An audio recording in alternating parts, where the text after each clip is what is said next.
네, 이상기후와 환경위기로 식량산업과 식량 전문가가 각광을 받고 있습니다.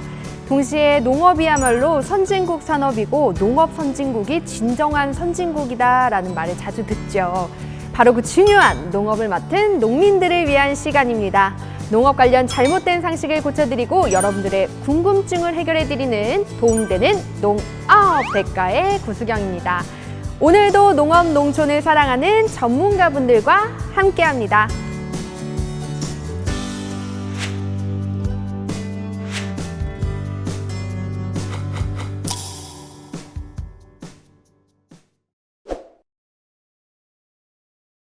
네, 저희에게 정말 많은 사연이 들어왔는데요. 하나씩 천천히 질문을 드리도록 하겠습니다.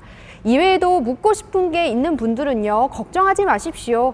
아래 보이시죠? 농업인 지킴이 농업인 교류센터 홈페이지와 띠링띠링 전화 상담도 활짝 열려 있습니다.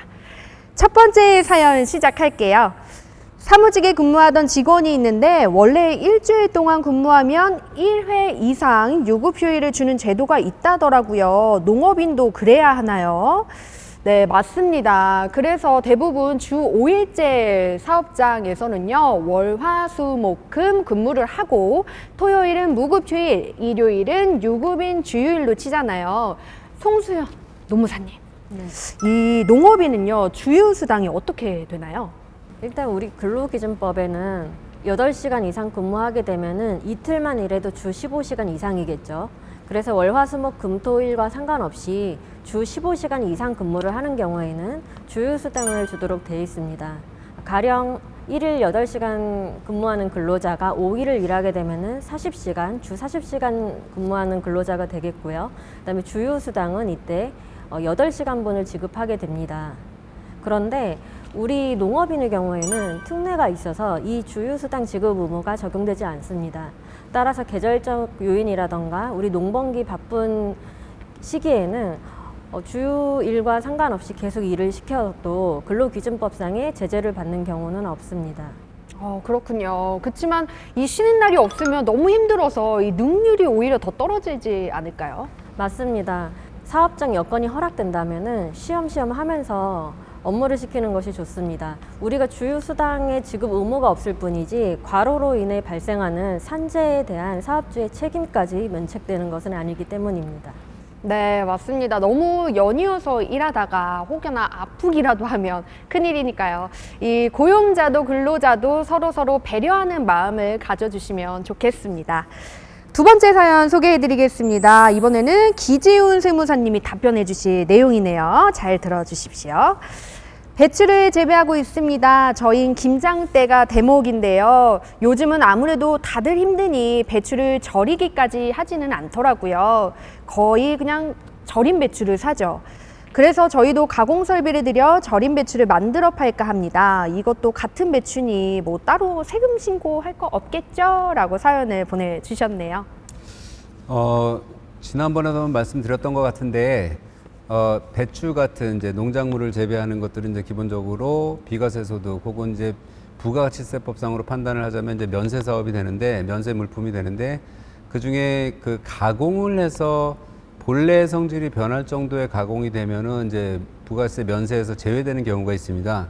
근데 지금 말씀하신 절인 배추 같은 경우는 말 그대로 소금에 절이는 정도잖아요. 그래서 부가세법상 이것은 이제 본래 성질이 변하는 정도의 가공이 아니라고 봐서 물론 이게 또 이제 포장이나 뭐 이런 설비나 이런 거에 따라서 조금 달랄 수 있는데 기본적으로 어쨌든 이런 절인 배추 자체는 면세 물품에 그대로 해당이 되게 되고요. 부가세법상 면세는 되지만 가공 설비를 갖춰서 이렇게 뭐 제조장이나 판매장을 따라 갖춰서 하게 되면 부가세법 상으로는 면세 항목이기는 하지만 이건 이제 사업소득으로 되어서 과세 소득으로 될 수 있기 때문에 그 부분은 이제 소득세 신고를 할 그 필요성은 생기게 되는 것이죠. 예. 네, 그렇군요. 지난번에 들어보니까요, 비닐하우스는 면세가 되고 유리온실은 면세가 안 되고 뭐 이렇다, 뭐 이렇게 다르다고 막 이렇게 말씀을 해주셨는데 이 절인 배추는 그 점은 면세라고 하니까요, 부담이 좀 주는 것 같습니다. 그럼 그 면세는 뭘 따로 신청을 해야 받을 수 있는 건가요? 절인 배추 같은 경우에는 면세 항목인데 요거 관련해서 제가 소득세상으로는 신고 의무가 있다고 말씀을 드렸고 그래서 그 부분에 있어서 면세 신청을 따로 하시는 부분은 있는 건 아니고요.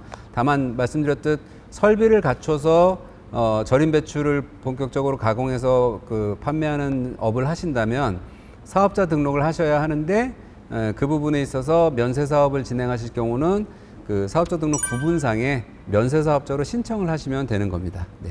네, 그렇군요. 보내주신 사연자분께서는 더 꼼꼼히 알아보셔야 될 것 같습니다. 마지막 사연 소개하겠습니다.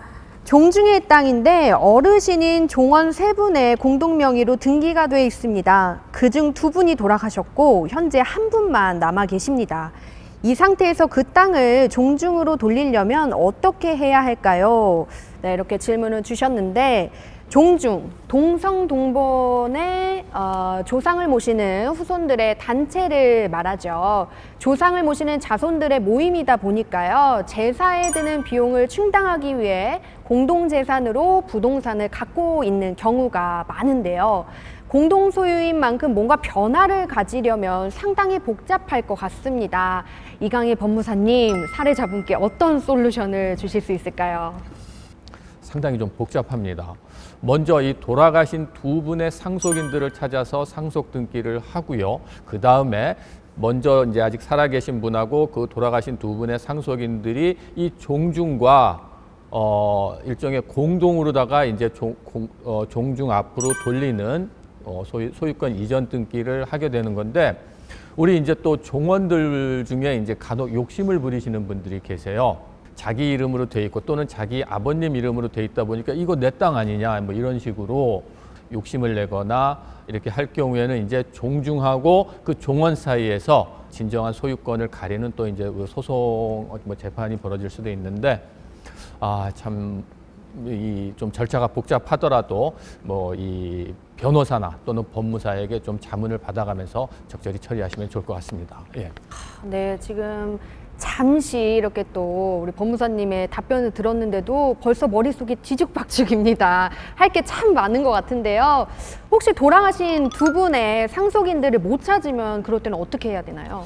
또 그런 경우에는 그 이제 등기부상에 기재된 뭐 이름이라든지 주소 이런 걸 가지고서 또 법원의 어떤 보정명령이나 이런 걸 받아서 그 소재지라든지 주소라든지 이런 걸 파악할 수 있기 때문에 뭐 그거는 그렇게 크게 걱정을 안 하셔도 될 것 같은데, 만약에 돌아가신 분이 계시면은 그 또 돌아가신 분의 상속인을 또 이제 수색 찾아서 이렇게 또 이제 그 등기 절차를 밟거나 또는 소송 절차를 통해서 종중이 이제 자기 그 종중 이름으로 땅을 이렇게 돌려올 수는 있습니다. 네, 그렇군요. 마지막 한 가지 질문을 더 드릴게요. 토지는 용도가 참 다양하잖아요. 그런 거는 전혀 관계가 없나요? 아주 중요한 질문을 해주셨는데, 자 이제 종중의 경우 단체, 법인이 이게 비법인 사단이라고 해서 단체거든요. 근데 우리 이 단체는요, 농지는 취득을 할 수가 없습니다. 농지를 취득할 수 있는 단체는 오로지 농업법인, 즉 영농조합법인이나 농업회사법인만 농지를 취득할 수 있고요. 그 종원들 이름으로 돼 있는 그 농지를 종원 이름 있는 상태에서 매각을 해서 돈으로 돌려받거나 또는 개발 행위를 통해서 대지나 임야로 바꾼 다음에 종중이 취득하거나 그런 어떤 그 좀 절차를 거치셔야지, 농지인 상태로 해서 그 종중에서 그 농지를 되찾아오겠다, 이거는 조금 법적으로 문제가 있습니다. 네, 그렇군요. 여러 가지를 정말 꼼꼼하게 알아보셔야 될 것 같습니다.